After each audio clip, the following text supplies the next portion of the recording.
Hello বন্ধুরা, কেমন আছেন? আশা করছি সকলে ভালো আছেন, সুস্থ থাকবেন। এখন যাচ্ছি মেশো থেকে পার্সেল 3টে এসেছে, ওগুলো রিসিভ করতে।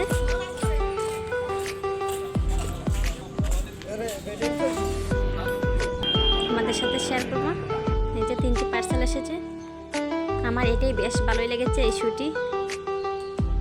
তারপরে একটি মানি পার্স, এটাই বেশ ভালোই ছিল। কিন্তু একটি কথা, এই যে আমাকে এরকম ফার্স্ট টাইম কেউ অনেকগুলো গিফট দিয়েছে মেশো থেকে, আমাকে অনেকগুলো গিফট দিয়েছে। আমার কাছে কিন্তু অনেক ভালোই লেগেছিল এই গিফটগুলো। কে কে এরকম গিফট পেয়েছে আমাকে কিন্তু বলবে।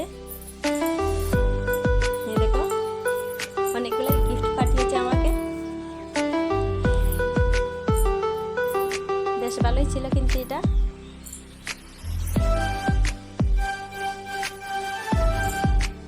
এই যে অনেকগুলো গিফট, এগুলো এখন কি করব ভাবছি। তারপর এটাই কিন্তু বেশ ভালোই ছিল।